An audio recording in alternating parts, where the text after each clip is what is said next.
A ver, si no, pues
Buenas noches, estimados participantes. Les saluda Flor Maritza, asesora académica del Centro de Capacitación Internacional Público-Privado. Sí. Agradezco la participación de cada uno de ustedes al diplomado de alta especialización Farmacología Clínica en Pequeñas Especies. El módulo que se va a llevar a cabo el día de hoy se titula Farmacología del Sistema Respiratorio. La ponente a cargo es la doctora Ángela Parra. Antes de comenzar con la ponencia, les voy a dejar algunas recomendaciones. Por favor, mantengan sus micrófonos apagados, a menos que la doctora solicite su participación. Para los participantes que desean solicitar la clase grabada, material de estudio y la certificación, les voy a dejar los números en el chat. Cualquier duda o consulta que tengan, los va a responder la doctora al final de la ponencia. Buenas noches, doctora Ángela. Le doy paso a su ponencia.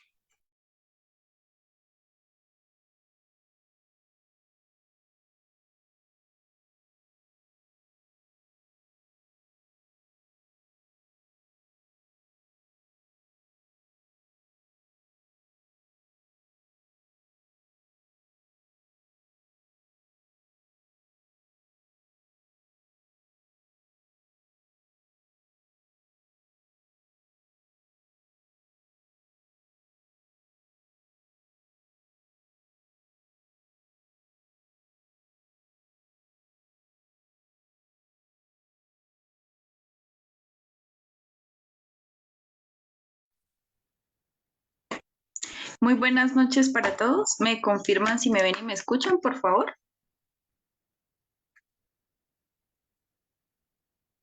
Sí, doctora, se la ve y se la escucha perfectamente. Vale. Ya les voy a compartir la pantalla para iniciar la clase.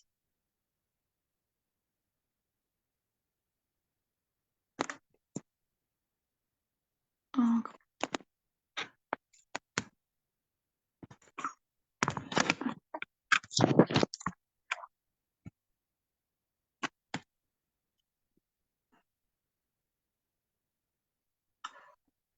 Bueno, muy buenas noches para todos. Entonces, como le dijo mi compañera, la clase de hoy es farmacología del sistema respiratorio. Entonces, pues antes de iniciar con fármacos, me gusta dar como una breve explicación de cómo sería, pues, que nosotros debemos decirle a los propietarios una muy buena consulta para así mirar de pronto qué alteraciones hay en las vías respiratorias. Luego me desglosaré en la parte de las vías respiratorias altas y bajas en comparación con cada una de sus localizaciones.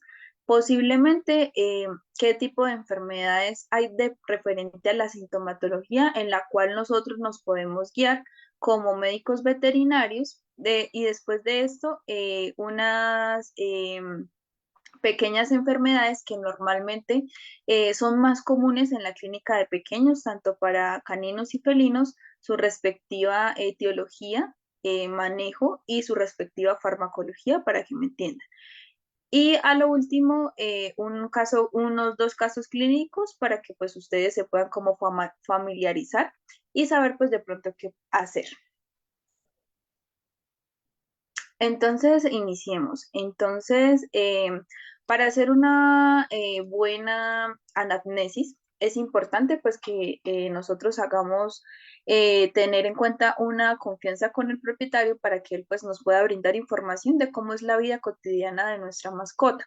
Entonces, hablamos pues de la especie, saber si es canino o felino, la edad de nuestro paciente, su sexo, si es macho o hembra, raza, ya que si algunas razas pues son predisponentes a enfermedades respiratorias, entonces es importante evaluarlas y el medio ambiente donde viven. Si él está en contacto de pronto, eh, si solamente está en el apartamento o si la mascota sale al techo o de pronto sale a la calle, si convive con más animales o está en contacto con animales de que no son de la casa y aparte pues si están expuestos a granja o al medio que sea pasto junto con otros animales. Si aparte donde ellos viven hay corrientes de aires bastante complejas y el paciente duerme en la azotea o duerme con el propietario o duerme a la intemperie, entonces ahí pues ya como tal relacionamos varias cositas y vamos como tal abarcando la mayor información posible. En conjunto con la anamnesis, saber el historial clínico de nuestra mascota, ¿Hace cuánto el paciente presenta esta enfermedad? Si el paciente ya lleva con anterioridad y si aparte pues ya lleva medicación con anterioridad y respecto a esta medicación, si ahí tuvo efectividad o no. Y dependiendo de esto, evaluamos. Aparte, si tiene enfermedades propias de base, que ya de pronto no tengan un tratamiento, sino esté como tal en controles periódicos para nosotros saberlo medicar y saber cómo actuar. Los signos específicos de la parte respiratoria puede ser la posible disnea, que es como más llegan los pacientes. Entonces, normalmente un gato o un felino presenta disnea. ¿Cómo sabemos qué es? ¿Qué es dificultad respiratoria?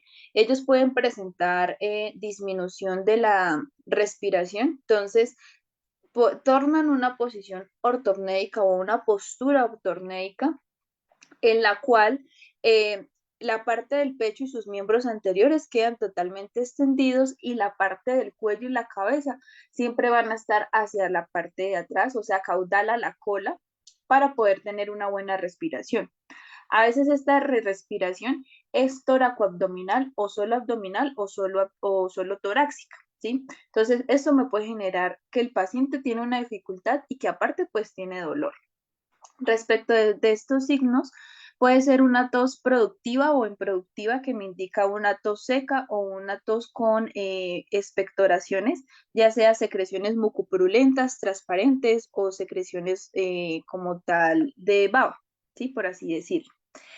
Ruidos respiratorios al momento de la auscultación. Nosotros vamos a auscultar la parte de pulmón tanto izquierdo como derecho, en el cual pues vamos a observar, a oír si el paciente pues presenta borborigmos, sibilancias o estertores en la parte respiratoria. Cianosis me indica pues que el paciente tiene las mucosas de color morado, lo que me indica que no está oxigenando de forma correcta en conjunto pues con la posición que anteriormente les dije y una dificultad respiratoria.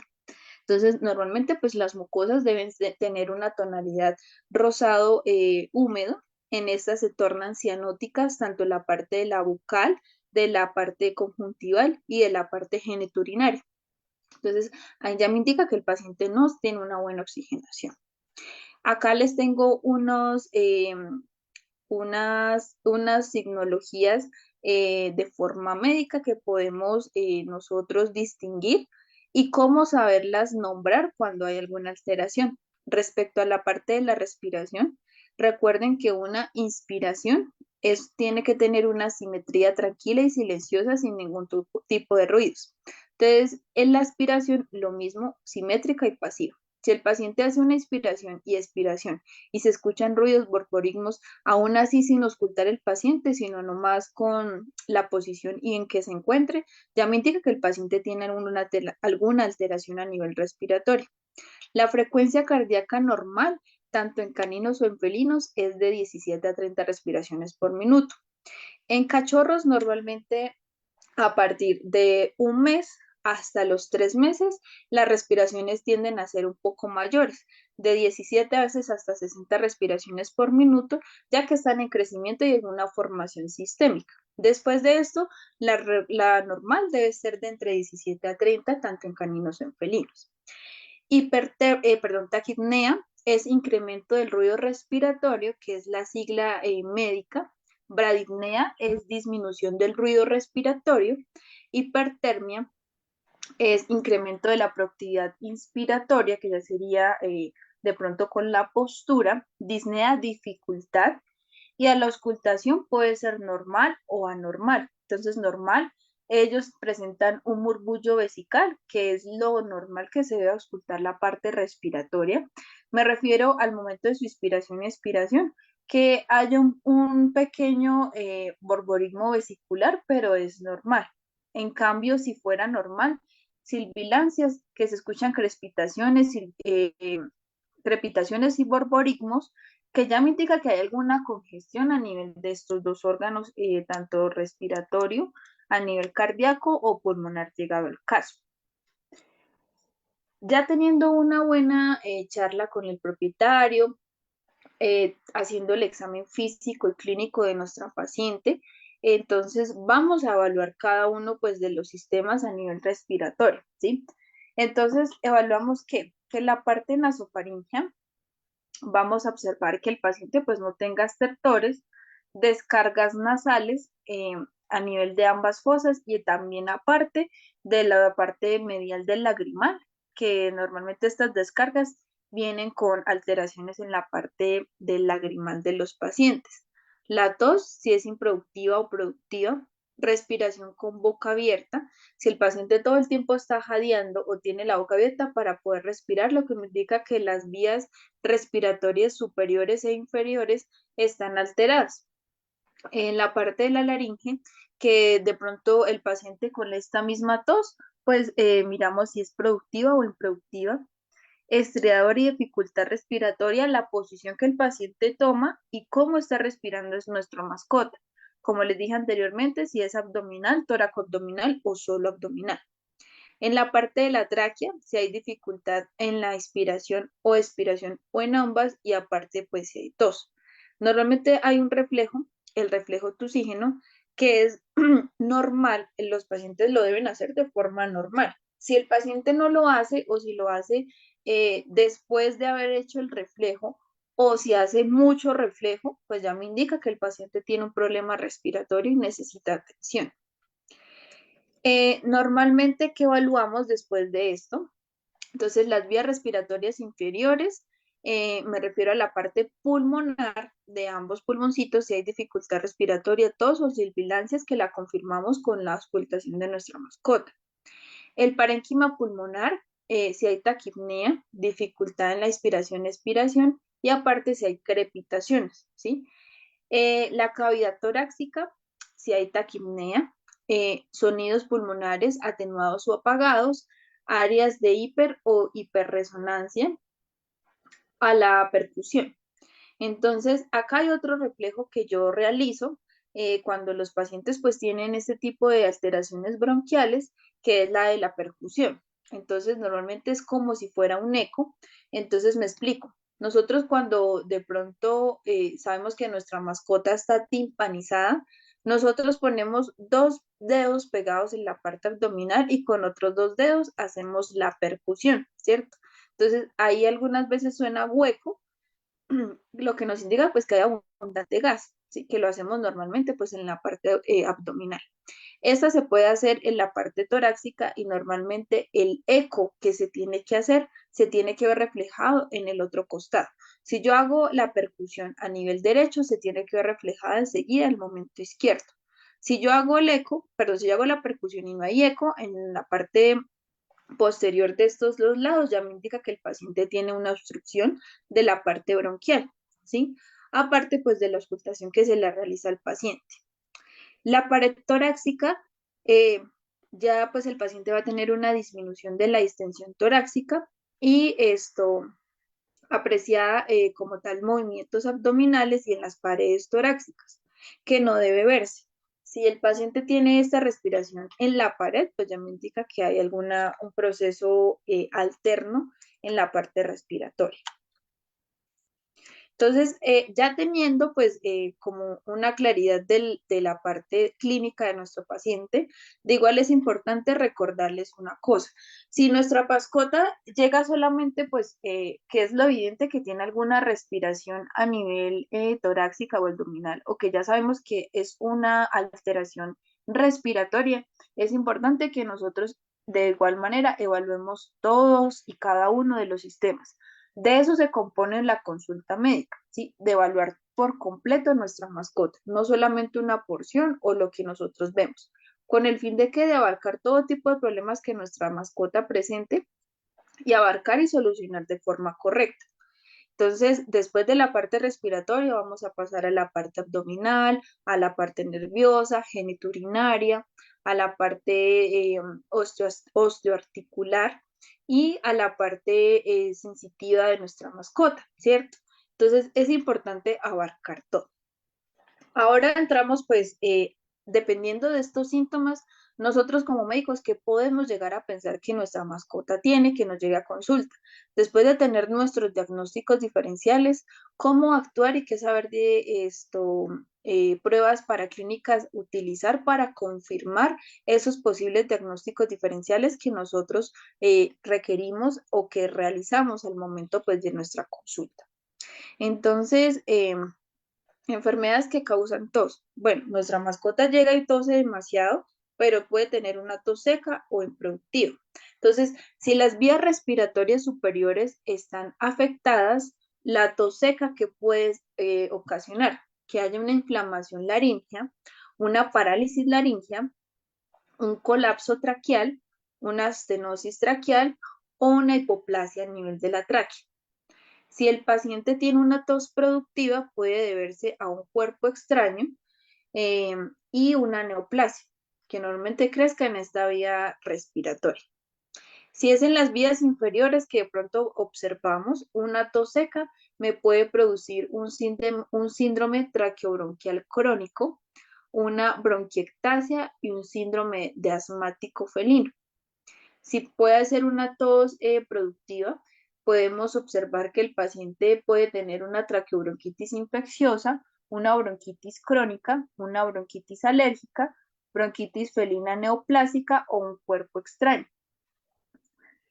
Eh, si de pronto después de estos dos órganos evaluamos ahora la parte de las enfermedades ya como tal, en el parénquima pulmonar podemos mirar que si es una tos seca puede ser una neumonía, una enfermedad intersticial pulmonar crónica, fibrosis pulmonar idiopática o abscesos pulmonares. Una tos productiva puede deberse pues a una neumonía por aspiración, neumonía fúngica, torsión en el lóbulo pulmonar, eh, tromboembolismo, edema pulmonar no cardiogénico. Normalmente las más que les puedo decir que pues he practicado, que han llegado mucho más a las clínicas, pues son este tipo de alteraciones, ¿cierto? Que es más que todo, digamos, si empiezo por la tos seca, las neumonías se pueden ver a corrientes de aire bastante fuertes que viajaron con la mascota a otro lado y el perro sacó la cabeza por el carro y toda esa corriente de aire el paciente le pegó, ¿sí? En la parte nasal y bucal. Luego de esto, pues aparte venían de un clima caliente y se van a un clima frío y el perro con la cabeza por la ventana. O dos, que el paciente pues normalmente está en la casa, pero lo regañaron y durmió en el patio sin nada con una corriente de aire bastante fuerte, ¿sí? Esto pues ya me puede generar una neumonía o una enfermedad intersticial.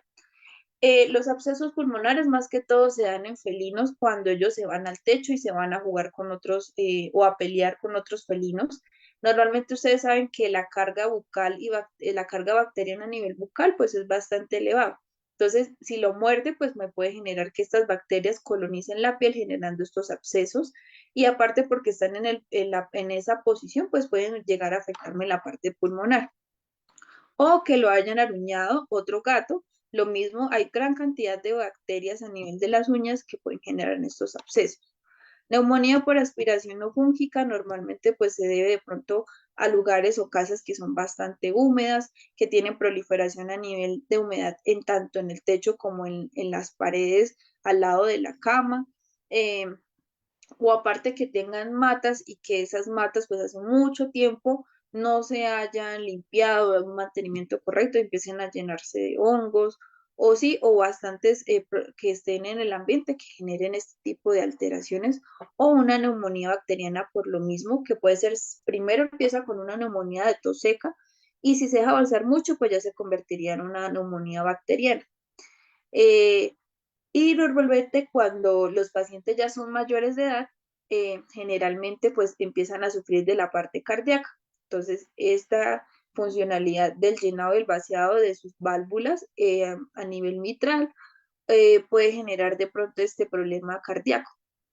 Enfermedades cardíacas normalmente siempre tienen tos seca, perdón, tos productiva, en el cual puede ser un fallo cardíaco o de pronto por ectoparásitos, que puede ser la dilofilaria, que es el gusano, el famoso gusano del corazón, o desórdenes en la coagulación. Y enfermedades mediastínicas normalmente pues se da con tos seca, que producen normalmente neoplasias o algunas infecciones en la parte mediastínica. Cuando los pacientes, aparte de tener tos, llegan con una descarga nasal bastante comprometida, y aparte, como les dije, si hay descarga nasal, pues también se ve reflejada en la parte lagrimal de nuestra mascota.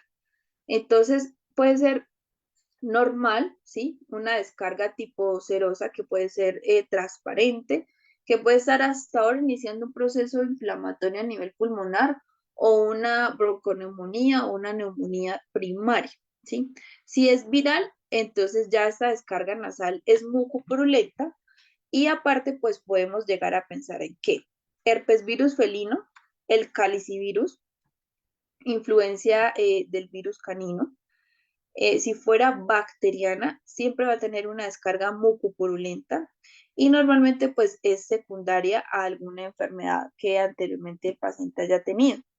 Entonces, si ustedes dejan, de pronto los propietarios dejan avanzar mucho estas alteraciones a nivel bucal, perdón, descargas y eso, que mañana se le pasa y pasan 2, 3, 5 días hasta 10, el paciente se complica y normalmente pues generan este tipo de alteraciones.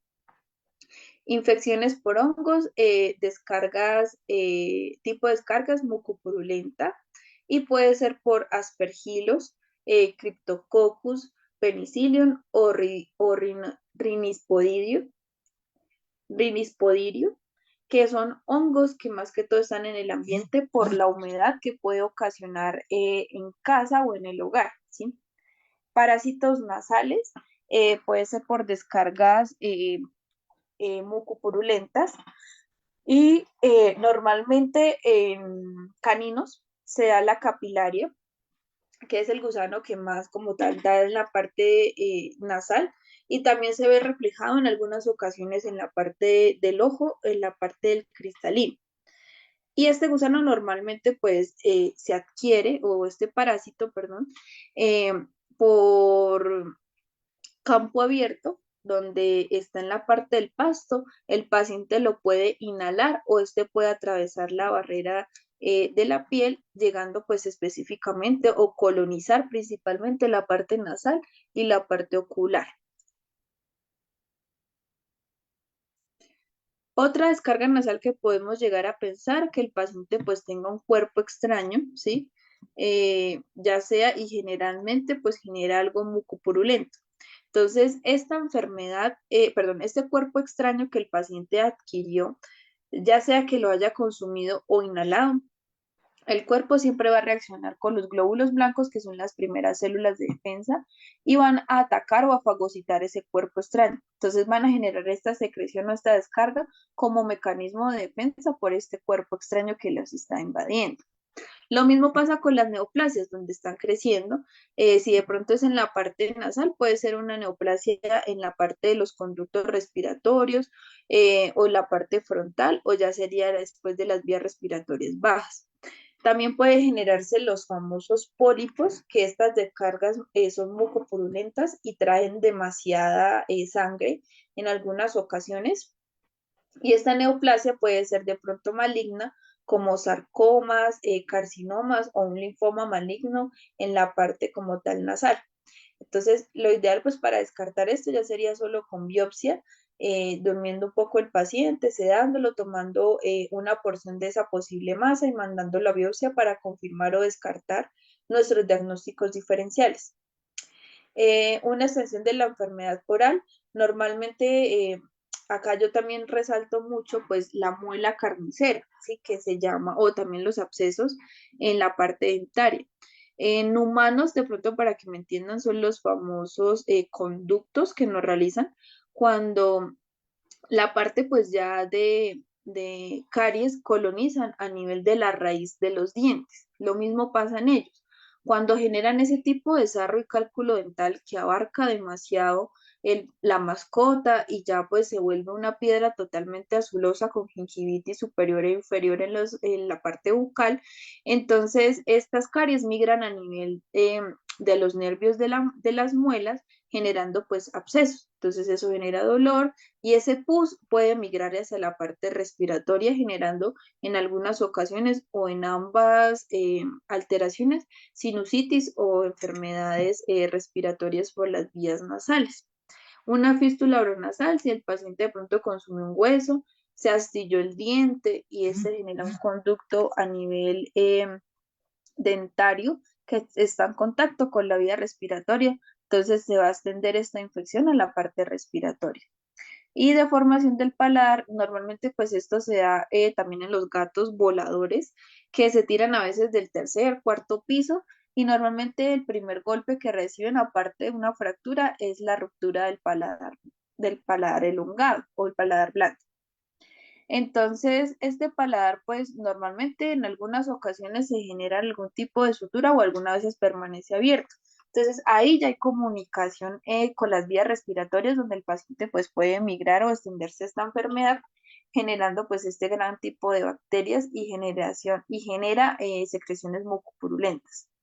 Luego de eso puede generar una rinitis alérgica, esto más que todo se da en felinos, por cambio de pronto de arenas con olor a manzana o otro olor que el paciente no está acostumbrado, o que de pronto el propietario cambió el límpido o cambió el huele pues del piso de otro olor porque quería variar y eso pues le generó esta rinitis alérgica a nuestra mascota.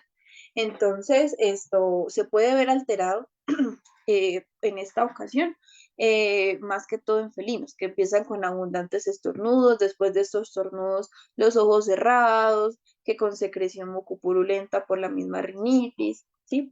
O en caninos de pronto por un proceso no viral, sino por antihistamínico, sí, por algo que de pronto la mascota haya ido de pronto de viaje, pues en contacto con hormigas, con el pasto, el polen, generando pues este tipo de rinitis. Una enfermedad nasal, esto se deberá pues a descargas hemorrágicas, ya cuando no es secreción mucopurulenta, sino cuando ya es hemorragia, que quiere decir que es sangre, epístasis, entonces puede ser a un trauma agudo por un atropellamiento de un vehículo, que el paciente se haya fracturado o golpeado con otra mascota, una neoplasia, normalmente pues ahí ya les había comentado que es un pólipo nasal que genera de pronto muchas hemorragia como epístasis a nivel nasal, un cuerpo extraño agudo, infección por hongos me generan secreciones nasales con sangre. Y ya sería la otra enfermedad sistémica. Hemorragia puede ser pues desórdenes por la coagulación, vasculitis o una policitemia. Normalmente la enfermedad que más da de pronto este epístasis son enfermedades hemoparasitarias en caninos, como la Ehrlichia, anaplasma o la babesia, que me generan este tipo de hemorragias a nivel nasal, que puede llegar a deberse, pero para algo secundario en la enfermedad primaria. En felinos normalmente, pues si es algo sistémico, puede deberse a una sinusitis que le generó ese tipo de alteraciones. O de pronto, llegado al caso, pues a ellos les da también micoplasma. También no, o sea, enfermedades virales en gatos, hemoparasitarias en gatos, en este caso se llama micoplasma. Entonces, el micoplasma tiene también ese efecto secundario que genera pues estas hemorragias y descargas nasales. Entonces, pues ya teniendo como un abrebocas de una buena historia clínica, un buen conocimiento de la vida de nuestra mascota, haciéndole una buena consulta de todos los sistemas, teniendo la lista de la lista de los problemas del paciente, luego la lista de los diagnósticos diferenciales que pensamos. Ahora pues vamos a confirmar, ¿cierto? ¿Cómo se confirman? Acá pues les tengo unas especies o una lista de las enfermedades que pues más afectan específicamente pues a la clínica de pequeños que nos pueden llegar, saber pues qué actuar y qué exámenes administrar y qué tipo de pronto de medicamentos podemos utilizar. Entonces, hay un síndrome de las vías superiores que se llama síndrome braquicéfalo. Normalmente, pues, se dan a razas, específicamente los pug, los boxer, los bulldog, que tienen un aplanamiento a nivel bucal, pero pues tienen la misma extensión de la tráquea, lo que varía, pues, es su genética. Entonces, ellos tienden a tener estenosis de narinas, paladar elongado, se cansan más rápido, su musculatura un poco más gruesa que de lo normal y pues el achatamiento de las narices. Entonces, esto pues es por una consecuencia anatómica normalmente, que puede ser faringea nasal y pues la cabeza un poco más corta. Entonces, los signos clínicos que pueden llegar a presentar, pues demasiados ronquidos, así de pronto estén durmiendo o estén no en una excitación, me refiero a salir a la calle, a caminar, a ejercitarse, sino estando quietos y tranquilos generan estos ronquidos.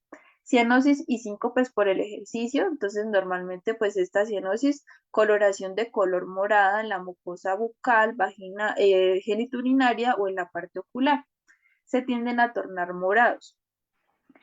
Normalmente cuando ellos hacen ejercicio o tienen una excitabilidad de toda la parte respiratoria, cardíaca y pulmonar, entonces generan este tipo de síncopes. ¿Qué es un síncope? Que el paciente puede estar normalmente caminando y de un momento a otro se desmaya y luego se levanta como si nada.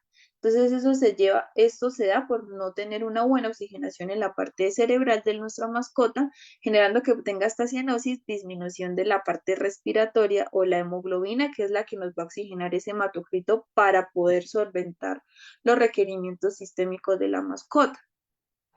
Estertores faríngeos, normalmente pues los vamos a auscultar en la parte tanto izquierda como derecha, si de pronto hay estertores, silbilancias, y aparte en la auscultación cardíaca, pues si el paciente tiene algún problema o una degeneración valvular. Entonces ahí sería bueno pues pasarlo por consulta de cardiología o hacer un electrocardiograma, una radiografía para mirar si hay cardomegalia, sería una ecografía con Doppler para mirar cómo está la parte valvular del corazón, cómo es el llenado, el vaciado, y si de pronto pues tiene una arritmia sinusual de pronto marcada o un soplo que me indique alguna alteración cardíaca.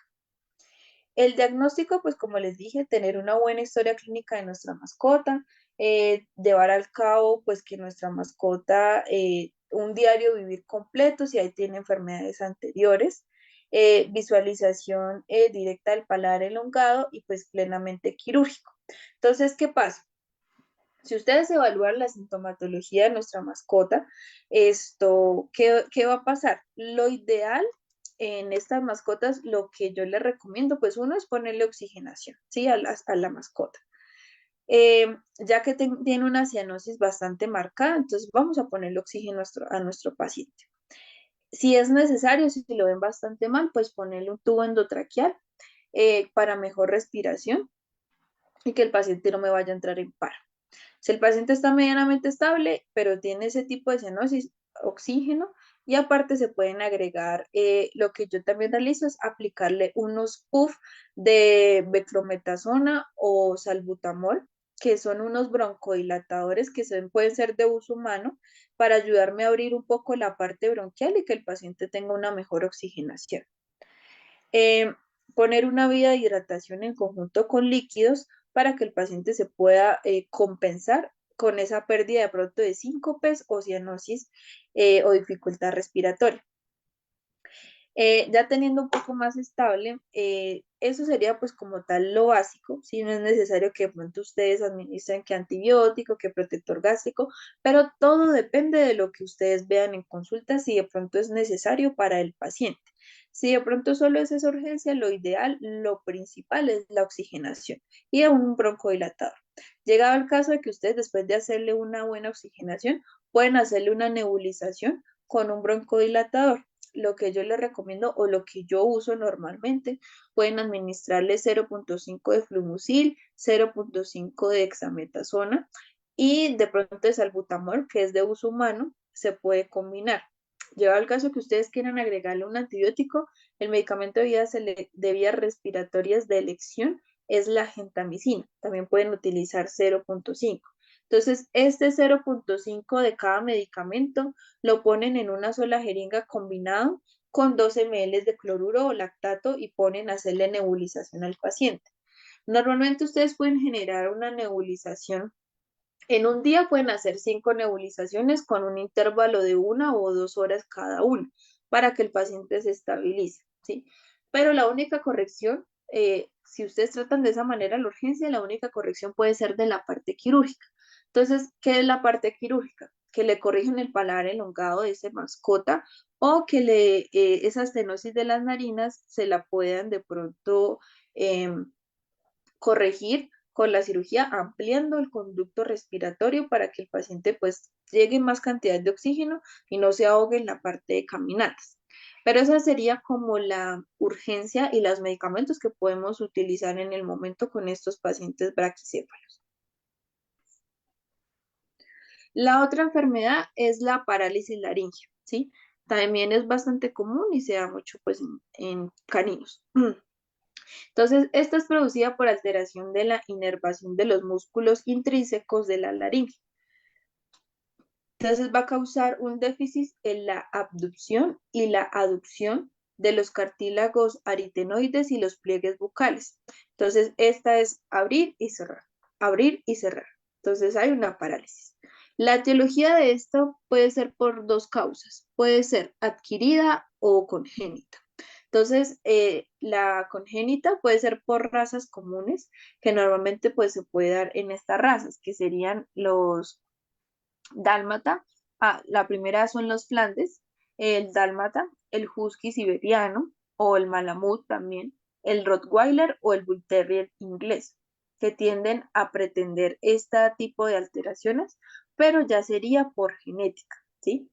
O puede ser de pronto adquirida por algunas causas. Entonces, uno puede ser por el cuerpo extraño que penetra la parte del esófago, por una intubación endotraqueal traumática, que puede ser uno que de pronto el tubo endotraqueal que utilizamos es más grande y pues nos costó bastante al momento pues de intubar el paciente, pasarlo para que el paciente pues pudiera respirar.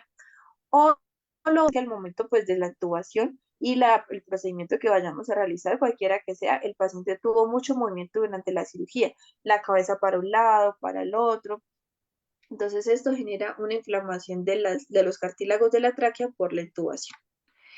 Masas mediastínicas, como les dije, ya puede ser de pronto unas neoplasias malignas o benignas, pero todo depende pues si ustedes realizan una biopsia para confirmar o descartar este tipo de alteraciones. Neuropatías centrales o periféricas, si el paciente pues presenta alguna alteración neurológica, ya sea por una enfermedad. Me refiero en caninos a la parte del distemper canino, que ya hay una alteración a nivel neurológica y por ende pues esto me conlleva que esta enfermedad pueda ser secundaria. Lo otro, pues en felinos, de pronto por un politraumatismo que le haya afectado la parte nerviosa del paciente. Intoxicación por plomo y de pronto neoplasias del nervio vago. También lo mismo puede ser benignas o malignas para esto. ¿Cómo serían los signos clínicos que nos puede llegar un paciente? Entonces, ruidos respiratorios, ¿cierto? Cambios en el ladrido y que el paciente presente afonía, que después de ladrar se quede sin voz, o que ladre muy pasito y lo mismo en los gatos, que maullen muy pasito, que casi no tengan voz. Estriadores, que se escuche a nivel de la auscultación cardíaca, sibilancias o estertores en la parte pulmonar y aparte también se escuche ruidos a nivel de la laringe, al nivel de la auscultación. Cianosis, que la parte de las mucosas estén totalmente moradas, le recalco, no solamente bucales, sino conjuntivales y a nivel genitourinario. Neumonía, congestión, aparentemente un edema pulmonar. Entonces, acá, ¿cómo yo puedo evidenciar que el paciente tiene un edema pulmonar por radiografía? ¿Sí? Es el diagnóstico de elección que ustedes pueden manejar. Entonces, este edema pulmonar, ¿qué pasa? La silueta cardíaca a nivel del corazón se va a perder totalmente, va a formar como una nube o un taponamiento en la parte radiológica. Entonces ahí me indica que ya hay líquido en el pulmonar, ¿sí? Y lo otro, pues es por ecografía para examinar la parte cardíaca. Se va a ver que pues hay una sombra bastante acústica y se va a ver en forma de abanico que me va a indicar que el paciente tiene líquido a nivel pulmonar, ¿sí?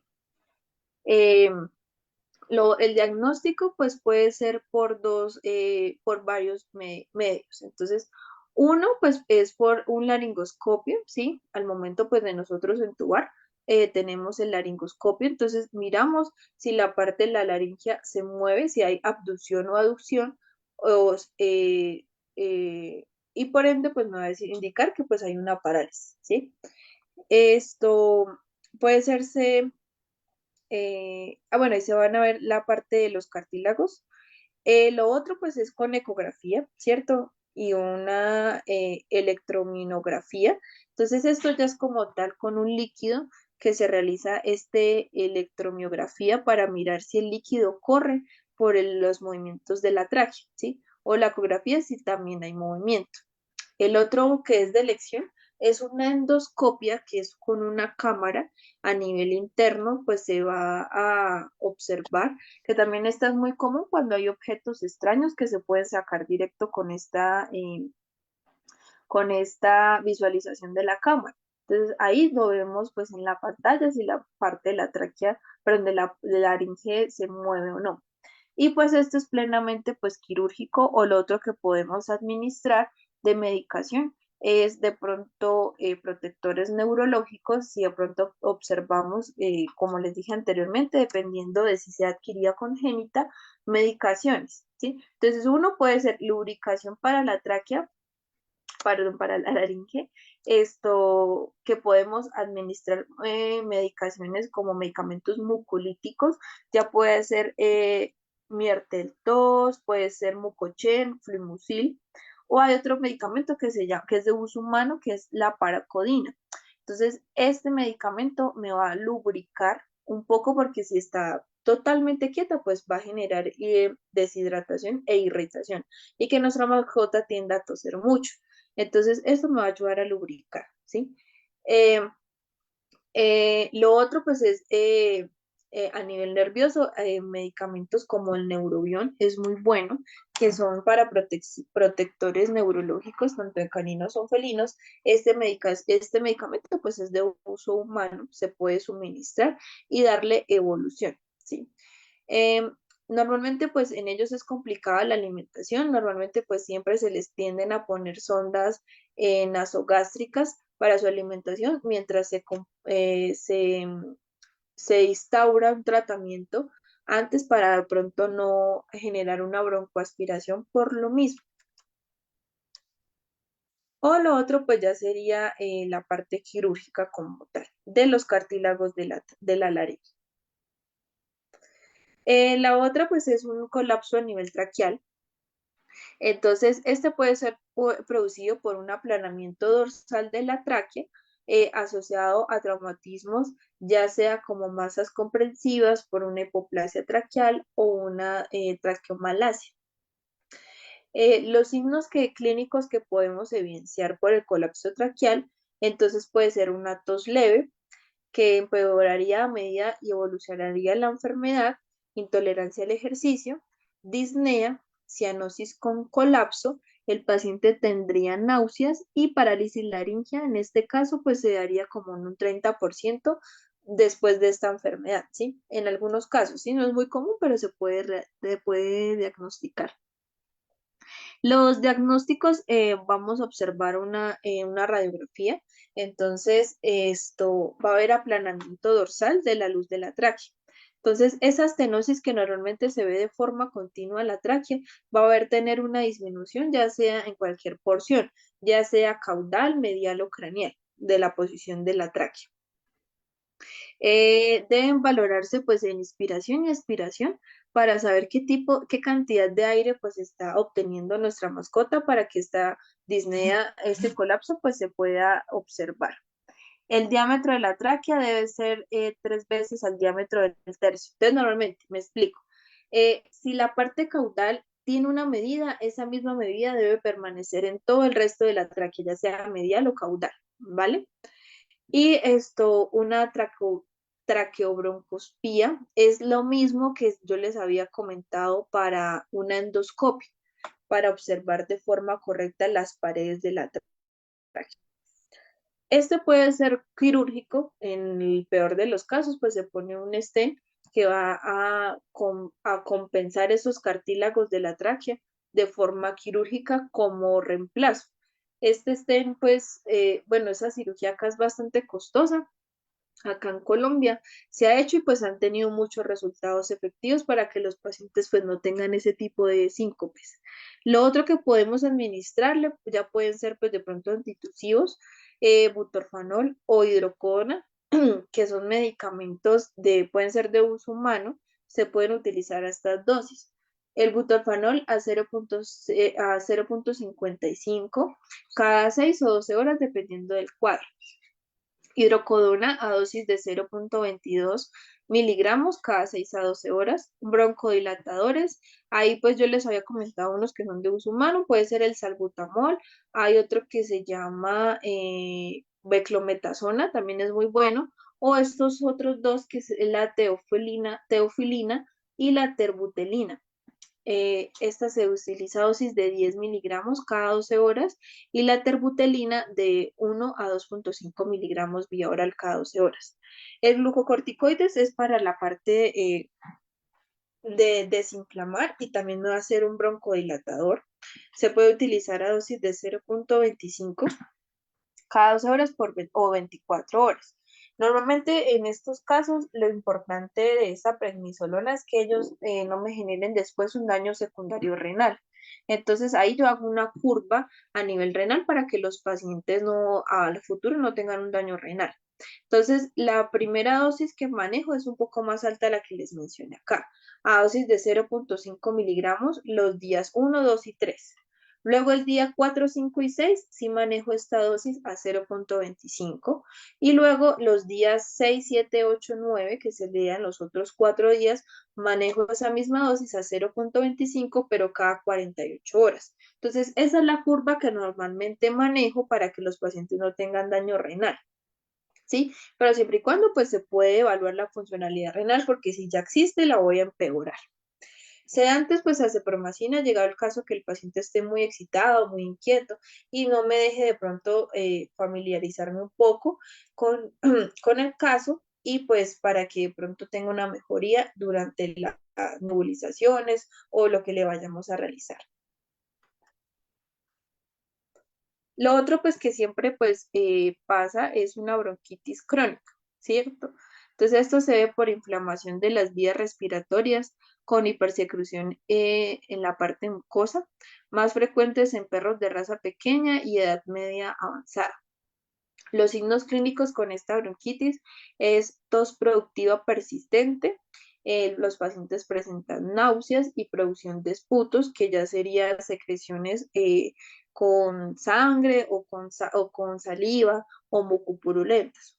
Cianosis, se tornan de color morado las mucosas, colapso e intolerancia al ejercicio, disnea inspiratoria y presentan una arritmia sinusual pronunciada. Eso es más que todo, a veces se escuchan de esa manera, pero pues para confirmarlas con la auscultación. El diagnóstico, pues la historia clínica, como les dije, tener una buena comunicación con el propietario. Descartar otras enfermedades, igual esto lo recalco, pero para todas, ¿sí? Hacer una bioquímica sanguínea o un cuadrito hemático. Entonces, en el hemático, pues vamos a evaluar los glóbulos blancos, rojos y la parte plaquetaria. A nivel de la bioquímica, para mirar la funcionalidad renal y hepática del paciente. Y de pronto, pues si tiene algún gusano del corazón, que también eso se hace con pruebas de SNAC para observar y tener una mejor abrebocas de otras enfermedades que los pacientes tengan. Y un patrón bronquial que se va a ver reflejado en la parte de radiografía. El manejo, como tal, pues controlarle el peso a nuestras mascotas, disminuir la inflamación de vías aéreas, controlarle la tos e infecciones secundarias con oxigenoterapia. Entonces, acá lo que hacemos primero, ¿qué es? Entonces, como les dije, podemos hacer una nebulización, pero antes pues oxigenar a la mascota. Entonces, la nebulización que les recomiendo es gentamicina, flumucil con dex. Se pueden a dosis de 5, de flumucil a 11 o a 0,5. O las tres las pueden manejar a 0,5 miligramos dosis total. Se pueden nebulizar de pronto 3 nebulizaciones durante el día con un intervalo de 2 horas. O se puede mandar esta fórmula para la casa, que sería gentamicina, dosis de 5 cada 12 horas vía intrahospitalario, o el fluimucil intrahospitalario o, endovenoso o vía oral, y la dexa endovenoso o subcutáneo. Y ya para la casa podemos manejar lo siguiente. El Uniclap, que va a ser amoxicilina más ácido clavulánico para vías respiratorias a dosis de 11,2 cada 24 horas es de forma subcutánea. Recuerden que todo antibiótico debe cumplir un lapso de 8 días, por lo menos para no generar una resistencia de antibióticos. Doxiciclina también va muy bien por la parte pulmonar a dosis de 5 miligramos cada 12 horas vía endovenoso o oral. El Asimelox me gusta mucho porque tiene antibiótico y antiinflamatorio con meloxicam. Entonces me ayuda a combatir la parte de antibiótico y la parte de antiinflamatorio, ambos dos en uno en la parte pulmonar. Normalmente esa viene en tabletas. Las tabletas vienen de 50 miligramos para 6 kilos o de 200 miligramos para 10 kilos, cada 24 horas vía oral. Y aparte, pues el mucocheno, el mirteltos o el flumucil, que son medicamentos que son expectorantes o antitusivos a dosis de 0,5 cada 8 horas vía oral. La frecuencia, pues ya ustedes la suministran, pero el antibiótico sí o sí, pues cada 8, por lo menos durante 8 días. Si de pronto el paciente no está comiendo, no se les olvide el esomeprazol, que es el protector gástrico, para no generar una úlcera gástrica por los antiinflamatorios y antibióticos que le vamos a administrar. Otra enfermedad, esta es propia en felinos, que es el asma felina o la enfermedad bronquial. Entonces, es una enfermedad respiratoria más común pues en gatos, que causa pues una inflamación de las vías respiratorias bajas, que normalmente pues causa efecto en pacientes jóvenes o de edad media. Los signos clínicos de los felinos pueden ser tos, sibilancias, respiraciones con dificultad, letargia, signos que a menudo empeoran con estrés y ejercicio, y de pronto el peso hace que el paciente pues tenga una restricción de ejercicio. Entonces es ideal pues en primera instancia pues el tratamiento como emergencia, ¿sí? Porque llegan con esa cianosis y esas tos. Entonces la prednisolona a 1 a 2 miligramos vía oral cada 15 días o durante 15 días. Siempre hacer la curva, ¿sí? Dependiendo de cómo lo vean. Salbutamol, que es un puff inhalatorio, esos son de uso humano, la pueden realizar con el equipo de pediatría de bebés para directamente en la fosa nasal y la parte bucal para que esos puff puedan abarcar de forma correcta todo ese salbutamol. El diagnóstico, normalmente pues en el hemograma cuadritomático que podemos ver reflejado que el paciente tenga eosinofilia y un hemoleucograma de estrés con el hematocrito aumentado. Y en el examen de materia fecal podemos llegar a pensar que el paciente, pues aparte de que tenga esta alteración, tenga algún tipo de parásitos. Entonces, normalmente les había dicho que el común es la capilaria o el Strongylus en felinos, que me causan esta alteración de asma. Y la radiografía, pues engrosamiento pues de la pared bronquial y un taponamiento de los campos pulmonares periféricos o en la parte bronquial. Pero normalmente en felinos ellos quedarían de pronto de por vida con PUF para la parte del asma felino. Pero pues ahí ustedes, dependiendo de cómo miren el caso, los pueden medicar. Lo otro es que de las vías inferiores podemos causar una neumonía bacteriana, que es como también la más común. Entonces, esta neumonía bacteriana puede deberse, pues, como su mismo lo dice, por bacterias, ya sea por Escherichia coli, Pseudomonas, Klebsiella, Streptococcus, Pasteurella, bronchiséptica o Streptococcus. Entonces, lo que yo les recomiendo si son neumonías bacterianas, que ustedes manden a hacer un urocultivo, ¿sí? Entonces, ¿qué signos clínicos tienen los pacientes? Pueden tener anorexia, palidez, fiebre, taquipnea y disnea, secreción nasal, tos productiva y húmeda, crepitaciones y burburismos a la auscultación. Normalmente el diagnóstico, en la parte del hemograma, vamos a obtener que el paciente tiene una neutrofilia con desviación a la izquierda, una neutropenia con anemia regenerativa. En la radiografía pues va a haber un patrón alveolar bastante comprometido y lo ideal es que ustedes realicen una aspiración con un cultivo de antibiograma para observar qué tipo de bacteria específica está creciendo en ese paciente y saber qué tipo de antibiótico puedo manejar. Entonces, normalmente, pues, no, eso es lo que yo le recomiendo. Entonces, uno, la oxigenación siempre va a ser importante, con las nebulizaciones después. Si de pronto es aguda, dependiendo de lo que nos mande o nos arroje el urocultivo, o si ustedes de pronto no tienen la posibilidad de hacer urocultivo, se puede manejar entonces trimetoprim sulfa a dosis de 15 miligramos cada 12 horas por 8 días, o la cefalexina a dosis de 20 miligramos cada 8 horas, perdón, cada 12 horas por 8 días. Si ya es crónica, se puede utilizar enrofloxacina. Les recomiendo que la enrofloxacina no se utilice en cachorros, me refiero a menores a 1 año, porque causa nanismo y disminución de la parte de los huesos y del crecimiento de los pacientes. A dosis de 5 miligramos cada 24 horas por 8 o 7 días, la ampicilina más enrofloxacina, a dosis de ampicilina 22 y la enro de 10 a 15. O podemos manejar clindamicina a dosis de 10 miligramos cada 12 horas por 7 días o 8. Broncodilatadores puede ser el salbutamol, la beclometasona o la teofilina a dosis de 20 miligramos cada 12 horas por 10 días. O mucolíticos, ya sea el flimucil o N-acetilcisteína, ya sea para nebulizar o mandar para la casa, ya vienen sobre un jarabe. Y la última enfermedad, que es la más común, pues es el edema pulmonar, ¿cierto? Entonces, este edema pulmonar, pues me va a presentar signos de taquipnea, disnea, tos con secreción mucosanguinolenta.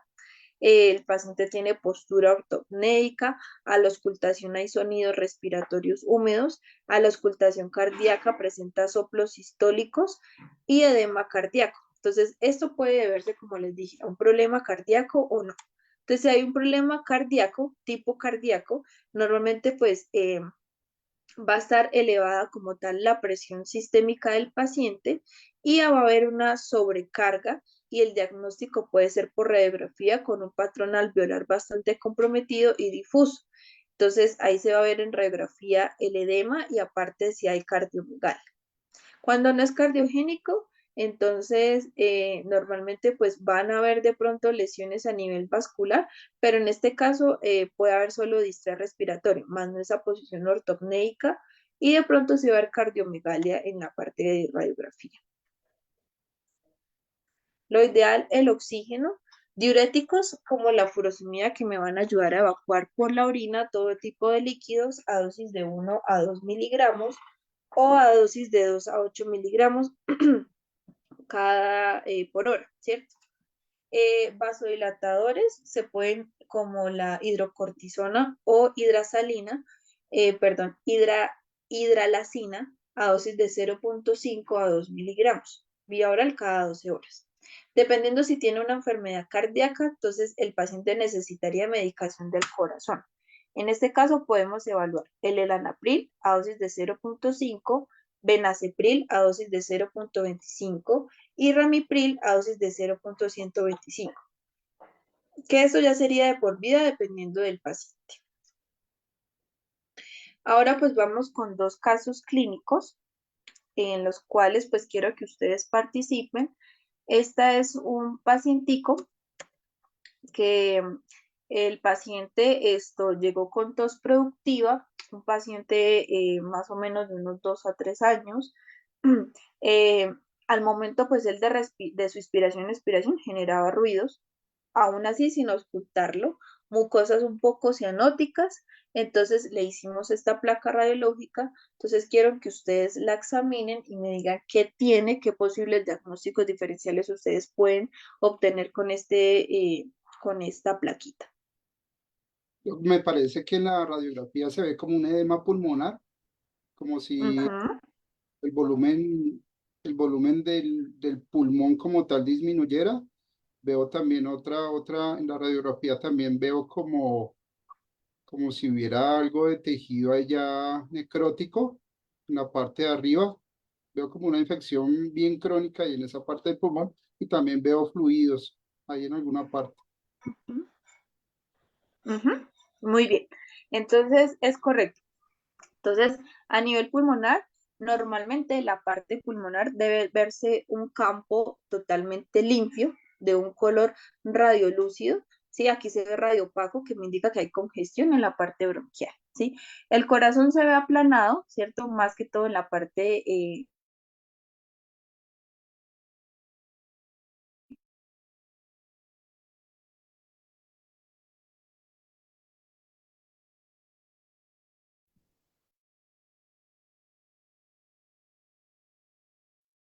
Doc, perdimos el audio. No me está llegando audio tuyo.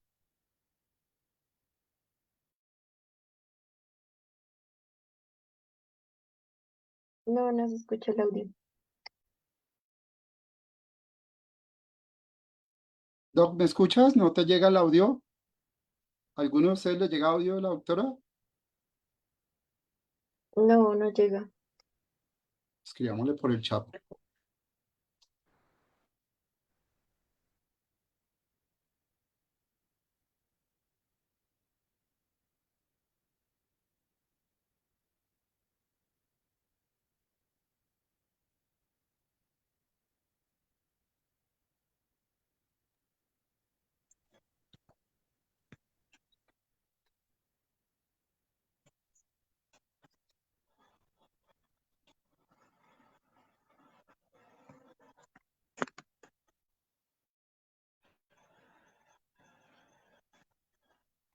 ¿Ahora sí me escuchan? Ya ahora sí te escuchamos fuerte y claro.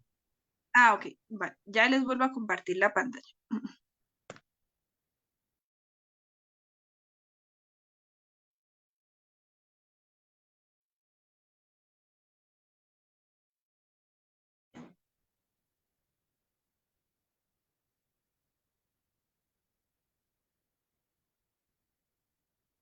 Si quieres, por favor.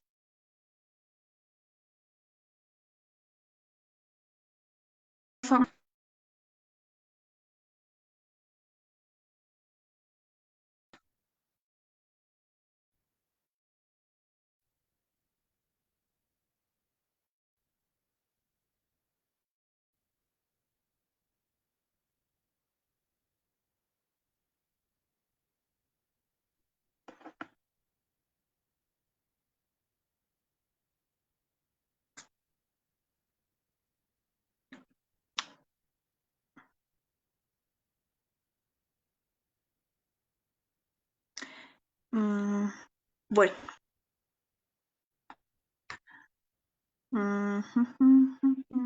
Bueno, al parecer pues no se puede, entonces bueno, de igual manera ya habíamos terminado la clase. Entonces, pues lo otro que querían que vieran en la parte de la radiografía era que a nivel de la tráquea el paciente se le ven los cartílagos de la tráquea. Entonces, normalmente en radiografía no debe verse los cartílagos. Entonces, lo que me indica que el paciente ha tenido una tos bastante frecuente y que la parte de sus cartílagos se hayan inflamado y aparte ahí se ve secreción en la parte de la tráquea. Entonces, los diagnósticos diferenciales que podemos observar puede ser una bronquitis crónica, una bronquitis alérgica, puede ser una neoplasia, un cuerpo extraño que me esté ocasionando pues este tipo de alteraciones. Eh, Aparte de lo que les había comentado, de lo que se evidenció con la parte de los signos del paciente, a este pacientico yo le realicé un test de hemoparásitos. Él salió positivo a Ehrlichia y anaplasma, en el cual pues estos serían síntomas secundarios a la enfermedad primaria, que sería la parte de hemoparásitos. Entonces, ustedes saben que la enfermedad de hemoparásitos no tiene cura, es transmitida por ectoparásitos, que ya sería por pulgas y garrapatas anteriormente enfermas. Entonces, ¿cuál sería el tratamiento para este paciente que le manejé? La nebulización en primera instancia, cada 24 horas durante 3 días seguidos,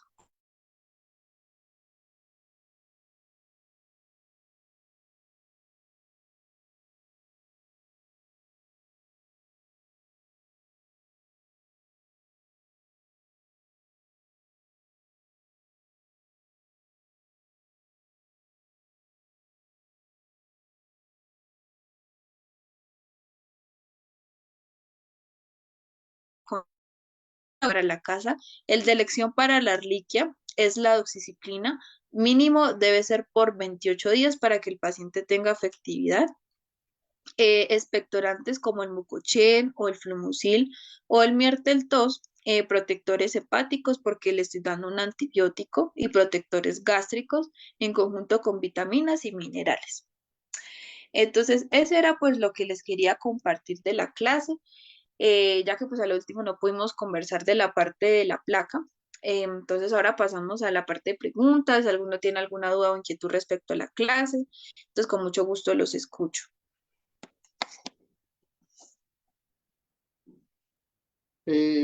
Doc, buenas tardes. Llegué un poquito tarde hoy.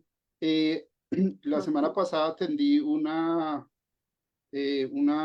perrita, espérate, me acuerdo la raza, Shih Tzu, y Ujú.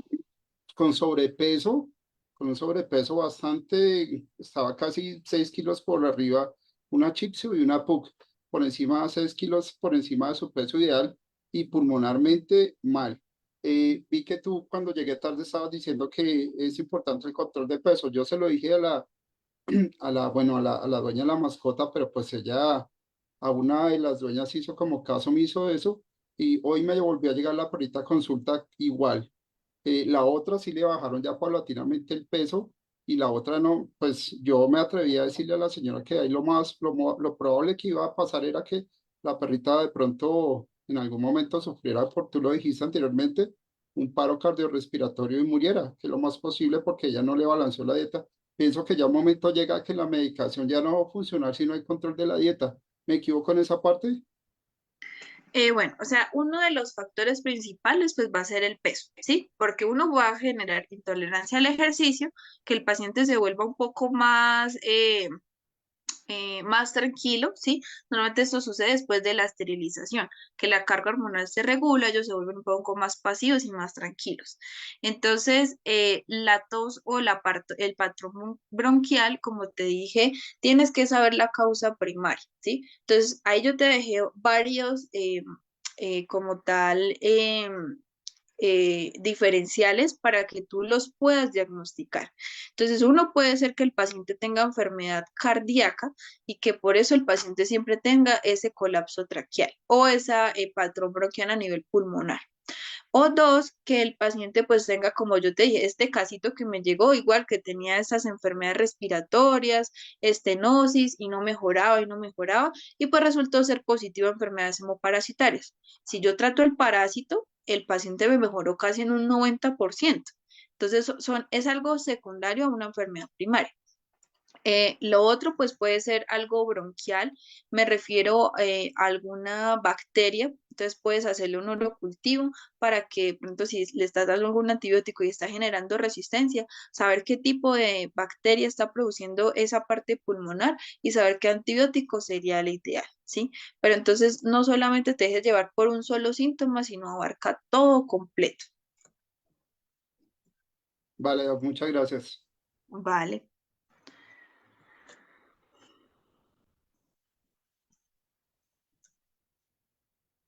Me preguntan por el chat, ¿tiene alguna raza pre- predeterminante, predeterminante para este tipo de tratamientos o se puede usar en cualquier canino?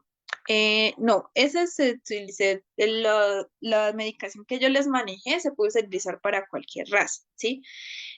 Lo único que siempre le recalco es que ustedes hagan bioquímicas sanguíneas. ¿Por qué? Porque si el paciente tiene una falla renal o hepática, entonces ahí pues voy a complicar el cuadro porque le estoy dando de pronto glucocorticoides, le estoy dando antibióticos o antiinflamatorios. Entonces, siempre y cuando estos dos órganos se encuentren de la manera estable, ustedes pueden manejar esta medicación. Y lo otro es que lo único que les hago énfasis es en la rofloxacina, que no se puede utilizar en cachorros, ya que genera enanismo y que genera disminución del crecimiento, ¿sí? Como tal. Entonces la pueden utilizar en cachorros, tanto caninos o felinos, después del año. Entonces, eso es lo único que les puedo decir de pronto de la medicación. De resto, la pueden utilizar en cualquiera.